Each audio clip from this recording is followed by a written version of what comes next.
எல்லாத்துக்கும் வணக்கம். Welcome to post market ரிப்போர்ட்டுங்க.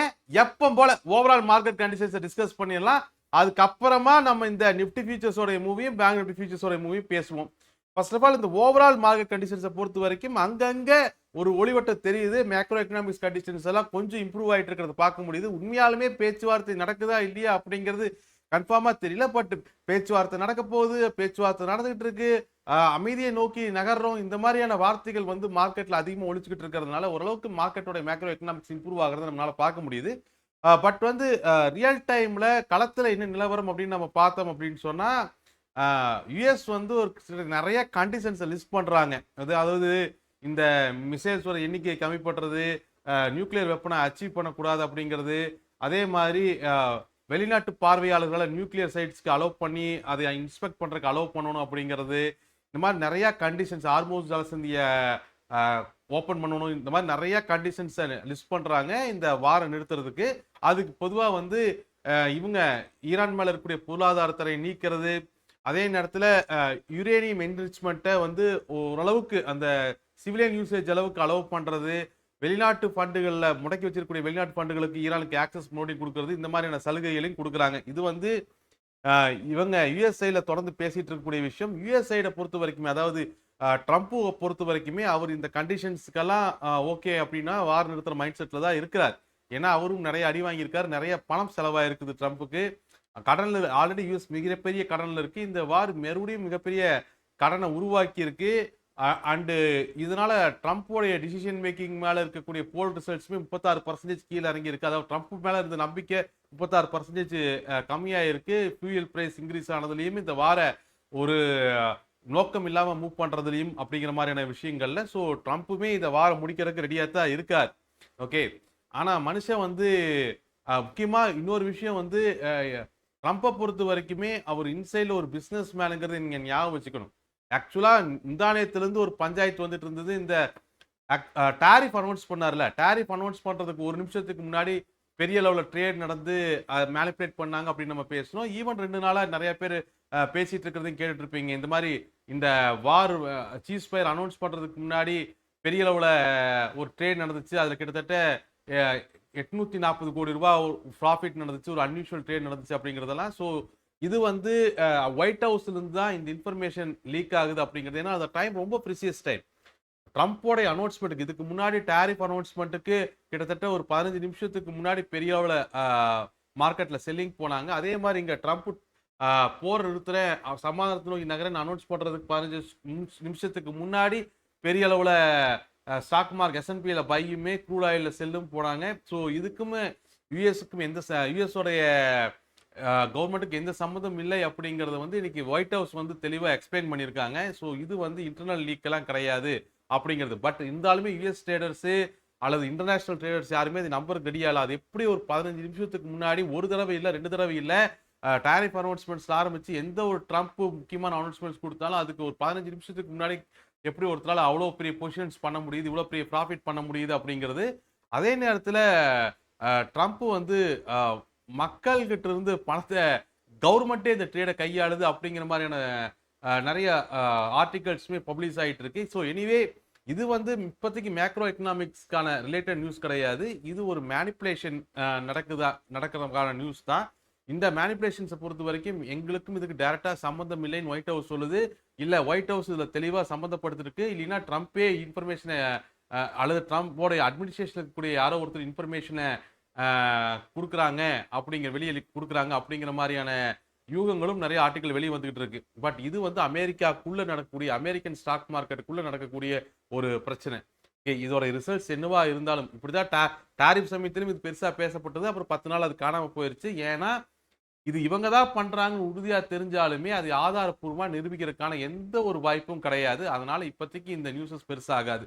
நம்ம வார் நியூஸுக்கு வருவோம். ஓகே, இந்த நியூஸை நீங்க பெருசா ஒரி பண்ணிக்க வேண்டிய அவசியம் இல்லை. யார் அந்த 15 நிமிஷத்துக்கு முன்னாடி பொசிஷன் எடுத்தா, ஒயிட் ஹவுஸ்ல இருந்து இன்ஃபர்மேஷன் போச்சா, இல்லை ட்ரம்ப் அட்மினிஸ்ட்ரேஷன்ல இருந்து யாராச்சும் லீக் பண்ணாங்களா அப்படிங்கிறத பத்தி நம்ம ஒரி பண்ணிக்க வேண்டிய அவசியம் கிடையாது. ஏன்னா யுஎஸோடைய கமிஷன் அதை பத்தி ஒரி பண்ணிக்கணும், யுஎஸோட இன்வெஸ்டர்ஸ் அதை பத்தி ஒரி பண்ணிக்கணும். ஸோ இந்த நியூஸுமே இவங்க தான் தெரிஞ்சாலும் லீகலா எந்த ஒரு ஆக்ஷன்ஸுமே எடுக்க முடியாது. ஸோ அந்த நியூஸை பொறுத்த வரைக்கும் அதை நம்ம ஒதுக்கி வச்சிடலாம். அதையே நீங்க மெனினா இங்க குழப்பிக்க வேண்டிய அவசியம் கிடையாது. வார பொறுத்த வரைக்கும் யுஎஸோட கண்டிஷன் இதுதான். அதே நேரத்தில் ஈரானோட அனௌன்ஸ்மெண்ட்ஸை பொறுத்த வரைக்கும் ஈரான் என்ன சொல்லுதுன்னா, இன்னும் நாங்கள் டைரக்ட் டாக்ல எதுவும் இது இன்வால்வ் ஆகல அப்படிங்கிறத ஈரான் வந்து தெளிவாக சொல்லிடுச்சு. நாங்கள் டேரக்டா இது வரைக்கும் யார்கிட்டையும் இன்னும் பேசல அப்படிங்கிறது ஈரான் தெளிவாக சொல்லியிருக்கு இது வரைக்கும். பட் இருந்தாலும் சமாதானத்துறை நகரில் நாங்களும் உறுதியா இருக்கிறோம் அப்படிங்கிறதுல ஈரான் தெளிவாக சொல்லியிருக்கு.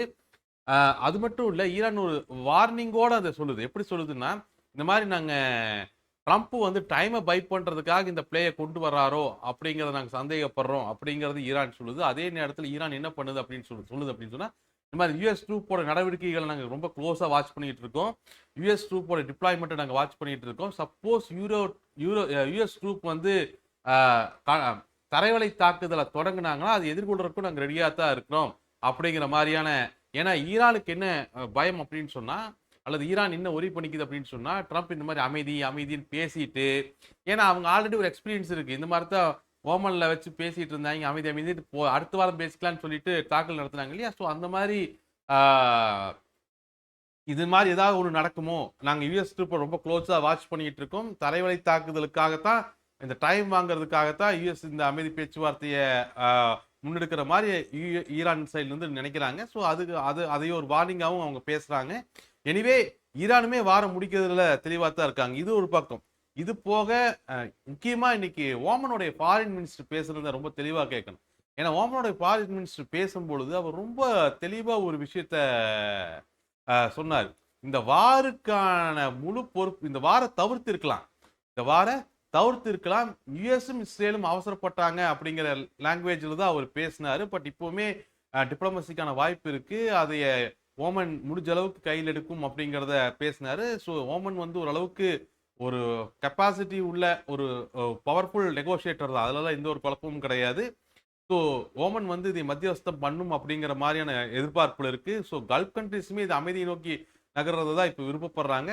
அதே மாதிரி ஹார்மோஸ் ஜலசந்தியிலிருந்து சேஃபா வெளியே போறதுக்கு வழிவகைகள் செய்யறதுக்கு ஓமன் வந்து ஆல்ரெடி ஈரான் கூட பேசிட்டு தான் இருக்காங்க. ஈரானோட பேச்சுலையுமே என்ன தெரியுது அப்படின்னு சொன்னா, அவங்க முக்கால்வாசி இஸ்ரேலோடைய பிரைம் மினிஸ்டரை நோக்கி தான் அவங்களோட ஈரானுடைய குற்றச்சாட்டுகள் இருக்கு. ஓகே, அவர் தான் தூண்டுறாரு அப்படிங்கிறதும் இல்லை அவர் தான் இதுக்கான காரணம் அப்படிங்கிறதும், ட்ரம்ப்பை காட்டிலும் இஸ்ரேல் பிரைம் மினிஸ்டர் மேல கொஞ்சம் கடுப்புல இருக்கிறது தெரியுது ஈரானுடைய பேச்சுல. இதுதான் இப்ப இருக்கக்கூடிய சுச்சுவேஷன்ஸ். எனிவே நீங்க இது எல்லாத்தையும் ஒட்டுக்கா எடுத்து பார்த்தீங்கன்னா, மத்தியஸ்தம் பண்றதுக்கு ஓமன் ஈவன் பாகிஸ்தான் வரைக்குமே எல்லாருமே ரெடியா இருக்காங்க. அவங்க பேக் எண்ட்ல பேசிட்டும் இருக்கிறாங்க. யுஎஸ்மே சமாதானமாகறதுக்கு ரெடியா தான் இருக்காங்க. இந்த கண்டிஷனுக்கு சம்மதிச்சுதான். ஈரானுமே இது எல்லாமே ஓகேங்கிற மாதிரி தான் அவங்களுமே இருக்கிறாங்க. பட் இதெல்லாம் நேரடியா பேசி எப்போ முடிவுக்கு வரும் அப்படிங்கிற அந்த டைம் டியூரேஷன் வந்து இன்னுமே கொஸ்டின் மார்க் தான். பட் இந்த என்டையர் சினாரியோலையுமே இஸ்ரேல் வந்து இன்னுமே இந்த தாக்குதல் மேல சீரியஸா தான் இருக்காங்க அப்படிங்கிற மாதிரி தெரியுது. இஸ்ரேலை பொறுத்த வரைக்கும் ஈரான் வந்து நியூக்ளியர் வெப்பன் அச்சீவ் பண்ணிடுவாங்களோ அப்படிங்கிற ஒரியில வந்து இன்னும் இஸ்ரேல் இருக்கிற மாதிரி தான் தெரியுது. ஈவன் ட்ரம்ப் வந்து ஈவன் அந்த சீஸ்பயரை பத்தி பேசினாலும் சரி, ஈரான் பேசிட்டு இருக்கு, ஓமன் பேசிட்டு இருந்தாலும் சரி, இஸ்ரேல் கிட்ட இருந்து அந்த மாதிரியான அபிஷியல் ஸ்டேட்மெண்ட் இது வரைக்கும் வந்தது மாதிரி தெரியல. ஸோ அதையுமே நம்ம கன்சிடர் பண்ணணும். பட் அமெரிக்காவும் இஸ்ரேலும் ஓரளவு க்ளோஸாக தான் மூவ் பண்றாங்க. ட்ரம்ப்பை தாண்டி இஸ்ரேல் பிரைம் மினிஸ்டர் செயல்படுவாரா அப்படிங்கிறது தெரியல. நான் செயல்படுறதுக்கு நான் ரெடியாக தான் இருக்கேன் அப்படிங்கிறது வந்து அந்த எனர்ஜி காப்பை தாக்குறது மூலியமா ஆல்ரெடி இஸ்ரேலே அதை செஞ்சு காட்டியிருக்கு. என்ன யூஎஸ் சொல்லாம தான் அங்கே எனர்ஜி காப்பை தாக்கணும் அப்படிங்கிறது பார்க்கலாம். ஸோ இப்போதைக்கு இட்ஸ் அ பாசிட்டிவ் மூவ். ஓரளவுக்கு இம்ப்ரூவ்மெண்ட்ஸ் இருக்கு. மேற்கொண்டு இது ஒரு 1 or 2 வீக்ஸ்ல இந்த டைரக்ட் டாக் நடந்துச்சுனாலே அது அர்த்தம் என்னன்னா, ஆல்ரெடி பின்னாடி வாசல் வழியா எல்லாத்தையும் பேசி முடிச்சுட்டாங்க. அபிஷியலா பேசி அதை சமாதானப்படுத்த போறாங்க, அவ்வளவுதான் அர்த்தம். ஸோ டைரக்ட் டாக்னு அனௌன்ஸ்மெண்ட்ஸ் வந்தாலே இந்த வார் முடிவு நோக்கி நகருது அப்படிங்கிறத நம்ம அண்டர்ஸ்டாண்ட் பண்ணிக்கலாம். இதெல்லாம் உலக அளவில் இருக்கக்கூடிய மேக்ரோ எக்கனாமிக்ஸ் இஷ்யூ. இது போக டேட்டாஸ் அப்படின்னு பார்த்தீங்கன்னா, இன்னத்த தேதியில் டேட்டாலாம் பெரிய முக்கியம் இல்லை. இங்கே சாயங்காலம் ஜாப்லெஸ் டேட்டா வருது. இதுக்கப்புறம் நம்ம முக்கியமான டேட்டா நம்ம பார்க்கணும்னா, ஏப்ரல் ஃபர்ஸ்ட் வீக்ல வந்து நம்மளுடைய ஆர்பிஐயோட ரேட் டிசிஷன் வருது. அப்புறம் ஏப்ரல் ஃபர்ஸ்ட் வீக்ல இண்டஸ்ட்ரியல் ப்ரொடக்ஷன் டேட்டா வருது. அப்போ அதுக்கு போய்க்கலாம். மற்றபடி இப்போதைக்கு டேட்டா முக்கியம் இல்லை, வார் எப்படி நகருது அப்படிங்கிறதா ரொம்ப முக்கியமான விஷயம். இந்தியாவை பொறுத்த வரைக்குமே 5 மணிக்கு அமித்ஷா தலைமையில் வந்து இப்போ நடந்துட்டு இருக்கும்னு நினைக்கிறேன். நம்ம நீங்க பேசிட்டு இருக்கும் பொழுது அமித்ஷா தலைமையில் வந்து அனைத்து கட்சி கூட்டம் வந்து இன்னைக்கு நடக்குது. அதுல ஃபாரின் மினிஸ்டர் முதற்கொண்டு எல்லாருமே இந்த சூழ்நிலை எக்ஸ்பிளைன் பண்றாங்க. இது பத்தின டீட்டெயில் டிஸ்கஷன் போகுது. இந்தியாவை பொறுத்த வரைக்கும் மிகப்பெரிய இஷ்யூ வந்து இந்த எனர்ஜி இஷ்யூ தான். பட் வந்து இன்னைக்கு மினிஸ்டர்ஸ் நிறைய கேபினெட் மினிஸ்டர்ஸ் எல்லாமே சொல்றது என்னன்னா, இது ஒரு பேனிக்ல தான் பெட்ரோல் பங்க்ல போய் நிக்கிறாங்களே தவிர உண்மையாலுமே ஷார்டேஜ் எல்லாம் இல்ல பெட்ரோல் டீசலுக்கு அப்படிங்கறது ரொம்ப தெளிவா நிறைய மினிஸ்டர்ஸ் இன்னைக்கு பேசிட்டாங்க அதையே.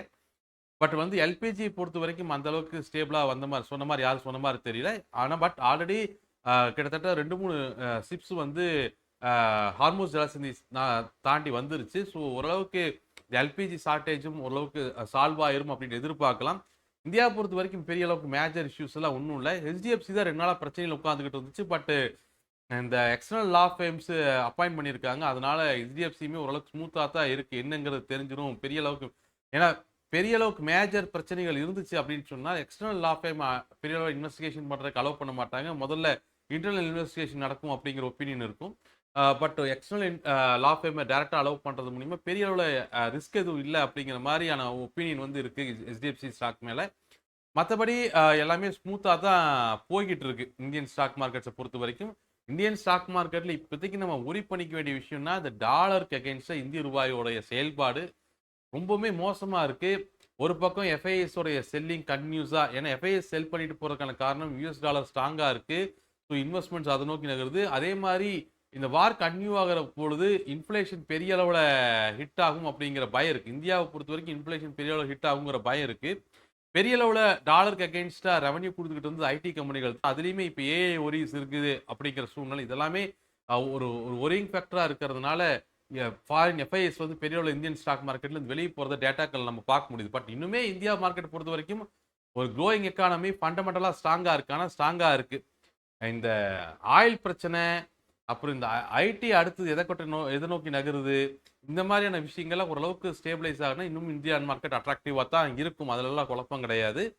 பார்ப்போம் அதையெல்லாம் எப்படி போகுதுன்னு பார்ப்போம். பட் இன்வெஸ்டர்ஸை பொறுத்த வரைக்கும் லாங் டேர்மில் மூவ் பண்ணுங்க. ஷார்ட் டேர்மில் விளையாடுறதுக்கான டைம் இது இல்லை.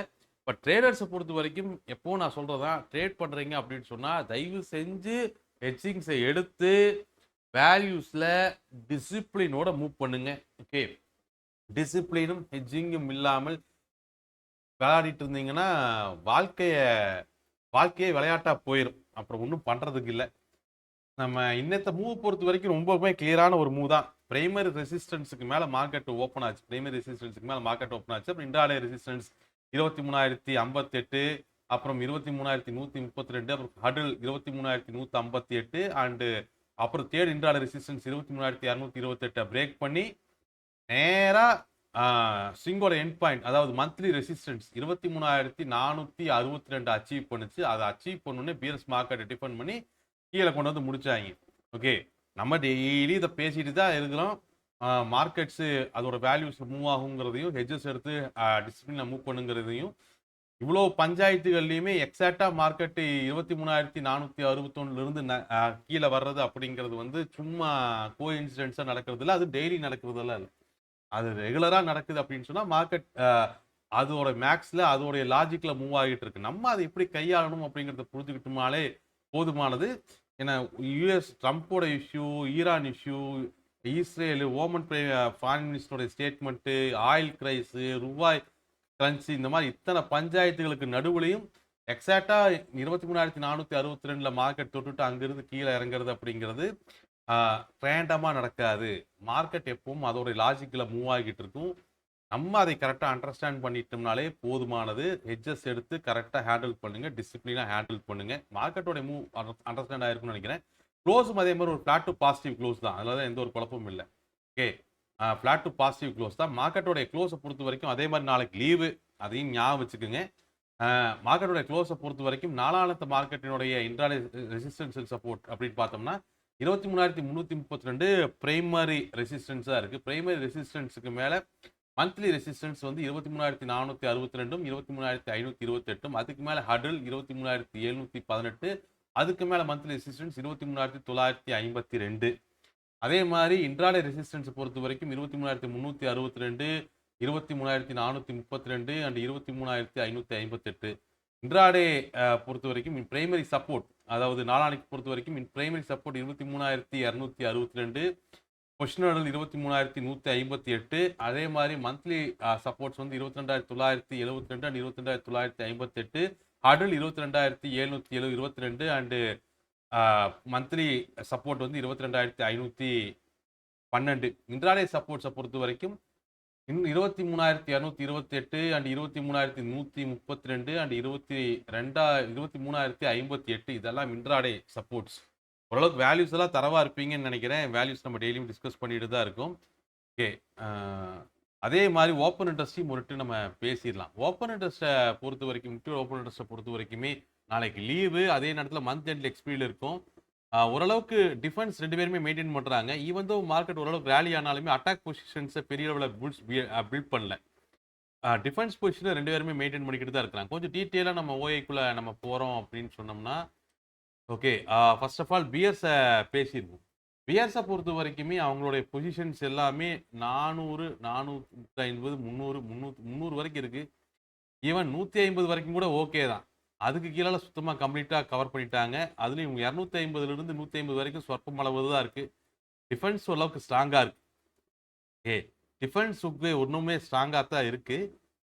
பட் வந்து புல்ஸோட டிஃபென்ஸ் அதை விடவும் ஸ்ட்ராங்காக இருக்குது. பியர்ஸோட டிஃபென்ஸை காட்டிலுமே புல்ஸோட டிஃபென்ஸ் இன்னைக்கு கொஞ்சம் ஸ்ட்ராங்காக தான் இருக்குது. ஓகே, புல்ஸோட டிஃபென்ஸ் ஸ்ட்ராங்காக இருக்குது. கிட்டத்தட்ட அவங்களோட டிஃபென்ஸ் எல்லாமே பார்த்தீங்கன்னா 450 வரைக்குமே ஓரளவுக்கு ஸ்ட்ராங்கான டிஃபென்ஸ். 500 வரைக்குமே. அதாவது இது எதை குறிக்குதுன்னா, அந்த மந்த்லி ரெசிஸ்டன்ஸ் இருக்குல்ல, 23,462, 528. இந்த மந்த்லி ரெசிஸ்டன்ஸ் வரைக்குமே ஓரளவுக்கு ஸ்ட்ராங்கான ஓப்பன் இன்ட்ரெஸ்ட் தான் பில்ட் பண்ணியிருக்காங்க. அதுக்கு கீழே தான் வந்து ரொம்ப கம்மியாக இருக்குது. ஏன்னா அது வரைக்குமே ஒரு 8.3, அது 8.3. ஓகே, 8.3 வரைக்குமே ஓரளவுக்கு 500 வரைக்குமே ஓரளவுக்கு ஸ்ட்ராங்கானது தான். அட்டாக் பொசிஷன்ஸ் பெருசாக இன்க்ரீஸ் பண்ணல. ஆனால் ஒரு ஸ்ட்ராங்கான டிஃபென்ஸை புல்ஸ் பில்ட் பண்ணியிருக்காங்க இன்னைக்கு. பியர்ஸை பொறுத்தவரை டிஃபென்ஸ் மெயின்டைன் பண்ணுறாங்க. பட் புல்ஸ் அளவுக்கு அது ஸ்ட்ராங்காக இல்லை. அட்டாக் பொசிஷன்ஸும் பியர்ஸ் கவர் பண்ணியிருக்காங்க. அதே நேரத்தில் புல்ஸோட அட்டாக் பொசிஷன்ஸ் அவங்க இன்க்ரீஸ் பண்ணல. ஓவராலாக ஓப்பன் இன்ட்ரெஸ்ட் அப்படிங்கிறது இப்போதைக்கு டிஃபென்ஸை பேஸ் பண்ணி இருக்குது. அண்டு புல் சைடில் ஸ்ட்ராங்கான டிஃபென்ஸ் பொசிஷன்ஸும் இருக்குது. பட் இது வந்து இப்போ இருக்கக்கூடிய ட்ரேடரோட மனநிலை தான். ட்ரேடர்ஸுமே ட்ரம்ப் மாதிரி தான், எப்போ வேணாலும் மாறிக்கிட்டே இருப்பாங்க சூழ்நிலையை பொறுத்து. ஸோ அதனால் மார்க்கெட்டு மறுபடியும் நாளைக்கு ஓப்பன் ஆனதுக்கப்புறம் ஓப்பன் இன்ட்ரெஸ்ட்டை செக் பண்ணி சொல்லுங்கள். செக் பண்ணிவிட்டு மூவ் பண்ணுங்கள். Open interest always intend to change. அதே மாதிரி பேங்க் நிஃப்டியோட மூவே பெரிய காம்ப்ளிகேட்டடான மூவெல்லாம் இல்லை.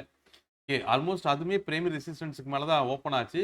பிரைமரி ரெசிஸ்டன்ஸுக்கு மேலே ஓப்பன் ஆகி 52,930 பிரைமரி ரெசிஸ்டன்ஸ்க்கு மேலே ஓப்பன் ஆகி மந்த்லி ரெசிஸ்டன்ஸான 53,228 கிராஸ் பண்ணி அதுக்கப்புறம் அடுத்த மந்த்லி ரெசிஸ்டன்ஸ் அந்த இந்த சிங்கோட எண்ட் பாயிண்ட் 53,768 அச்சீவ் பண்ணாங்க.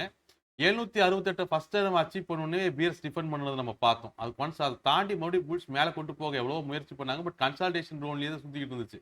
ஆல்மோஸ்ட் க்ளோஸில் பார்த்தீங்கன்னா, க்ளோஸை பொறுத்த வரைக்குமே கிட்டத்தட்ட அது ஒரு 1 ஹவர் வந்து அந்த 53,768 தான் பஞ்ச் ஆயிடுச்சு. அதுக்கு மேலேயே மார்க்கெட்டை க்ளோஸ் பண்ணுறதுக்கு புல்ஸ் முயற்சி பண்ணாங்க. அதுக்கு கீழே புஷ் பண்ணுறதுக்கு பியர்ஸ் முயற்சி பண்ணாங்க. லாஸ்ட் 1 ஹவராக அந்த 53,768 தான் மார்க்கெட்டோடைய ஒட்டுமொத்த பஞ்சாயத்து நடந்துகிட்டு இருந்துச்சு. கடைசியாக பியர்ஸ் வந்து அதுக்கு கீழே க்ளோஸ் பண்ணியிருக்காங்க. எனிவே சிங்கு கம்ப்ளீட்டட் தான். ஓகே, ஸோ பேங்க் நிஃப்டியை பொறுத்த வரைக்குமே க்ளோஸ் வந்து ஒரு ஃப்ளாட் டு பாசிட்டிவான ஒரு க்ளோஸ் தான். இந்த க்ளோஸை பொறுத்த வரைக்கும் நாளானைக்கு மார்க்கெட்டோடைய பிரைமரி ரெசிஸ்டன்ஸ் வந்து 53,728. அதுக்கு மேலே மந்த்லி ரெசிஸ்டன்ஸ்னு பார்த்தோம்னா 53,768, 54,332, 54,858. அதே மாதிரி மந்த்லி பிரைமரி சப்போர்ட்ஸ்னு பார்த்தோம்னா primary supports 53,658, monthly supports 53,228, 52,752 and 52,128. OA பொறுத்த வரைக்கும் சேம் கண்டிஷன்ஸ் தான். புல்ஸை பொறுத்த வரைக்கும் ஒரு ஸ்ட்ராங்கான டிஃபென்ஸை மெயின்டைன் பண்ணுறாங்க. பியர்ஸ் அந்த அளவுக்கு ஸ்ட்ராங்கான டிஃபென்ஸை மெயின்டைன் பண்ணல. அட்டாக் பொசிஷன்ஸ் ரெண்டு பேர்த்துக்கிட்டையுமே இல்லை பேங்க் நிஃப்டியை பொறுத்த வரைக்குமே. எனிவே இதை வேல்யூஸில் மூவ் பண்ணிக்கங்க. நம்ம டெய்லியும் தான் பேசிகிட்டு இருக்கோம். ஓகே, அப்படியே கேட்டு நம்ம 2000 வருஷத்துக்கு முன்னாடி திருவள்ளுவர் எழுதி வச்சதே இன்னும் யாரும் கேட்க மாட்டேங்கிறீங்க. இந்த 20 நிமிஷத்தில் நம்ம சொல்கிறதா யாரும் கேட்க போகிறீங்க. பட் இருந்தாலும் பணம் ரொம்ப முக்கியம். ஓகே, ஸோ அதை காப்பாற்றணும் மார்க்கெட்டில் ஃபஸ்ட்டு. ஸோ முடிஞ்ச அளவுக்கு டிசிப்ளினாக மூவ் பண்ணுங்க. உங்களுக்கு தெரியாதெல்லாம் ஒன்றும் இல்லை. அதே நேரத்தில் இன்னொரு முக்கியமான விஷயத்த சொல்ல மறந்துட்டேன். நேச்சுரல் கேஸோட ஃபியூச்சர் கான்ட்ராக்டை என்எஸ்சி அறிமுகப்படுத்தியிருக்காங்க. அது ஒன்று தான் பெருசாக வாலட்டில் தான் இருந்துச்சு. ஸோ நேச்சுரல் கேஸஸையும் ஃபியூச்சர் கான்ட்ராக்ட்ஸும் ட்ரேடிங்க்கு வரப்போகுது அப்படிங்கிறது ஞாபகம் வச்சுக்கோங்க. பட் எத்தனையில் ட்ரேட் பண்ணுறோங்கிறதெல்லாம் முக்கியம் இல்லை. நான்லாம் 20 வருஷமா நிஃப்டி பேங்க் நிஃப்டி தாண்டி ட்ரேட் பண்ணுறது இல்லை. இங்கே சக்ஸஸ் அப்படிங்கிறது வந்து எனக்கு 1000 ஸ்டாக்கோட விலை தெரியுங்கிறதோ இல்லை புதுசு டெய்லியும் காலையில் நிஃப்டியில் ட்ரேட் பண்ணுறேன், மதியானம் பேங்க் நிஃப்டியில் ட்ரேட் பண்ணுறேன், சாயங்காலம் க்ரூட் ஆயிலில் ட்ரேட் பண்ணுறேன், இல்லை அதுக்கப்புறம் கிரிப்டோவில் ட்ரேட் பண்ணுறங்கிறதுலாம் இங்கே வெற்றியெல்லாம் தோல்வியெல்லாம் இல்லை. எத்தனையில் ட்ரேட் பண்ணுறோம், எவ்வளோ ப்ரைஸ் தெரியுதுங்களா இல்லை. ஒன்று எடுத்து பண்ணாலும் ஒழுங்காக பண்ணணும், டிசிப்ளினாக பண்ணணும். ஓகே, இங்கே நம்ம ஜெயிச்சிட்டோமா தோத்துட்டோமா அப்படிங்கிறது வந்து எவ்வளோ சம்பாதிக்கிறோம் அப்படிங்கிறத வச்சு தான் கணக்கெடுப்படுது. அது யாராக இருந்தாலும் சரி, எங்கள் வீட்லேயும் அதான் கேட்க போகிறாங்க. நான் போட்டு என் ஒய்ஃப் இன்னைக்கு எவ்வளோ சம்பாரிச்சிங்கன்னு கேட்டதுக்கு நான் பாட்டுக்கு நான் இன்னைக்கு 100 ஸ்டாக்கோட விலையை தரவா மனப்பாடம் பண்ணி வச்சிருக்கேன் அப்படின்னு சொல்றது இதுக்கு மெடலா தர போறாங்க. அதெல்லாம் ஒன்றும் கிடையாது. ஸோ முடிஞ்ச அளவுக்கு சேஃபாக ட்ரேட் பண்ணுங்க, டிசிப்ளினாக ட்ரேட் பண்ணுங்க, ரிஸ்க்கை அவாய்ட் பண்ண பாருங்க. அது ரொம்ப முக்கியம். மற்றபடி நம்ம எல்லாத்தையும் நம்ம நாளானத்தை போஸ்ட் மார்க்கெட் ரிப்போர்ட்ல டிஸ்கஸ் பண்ணிக்கலாம். Thank you very much.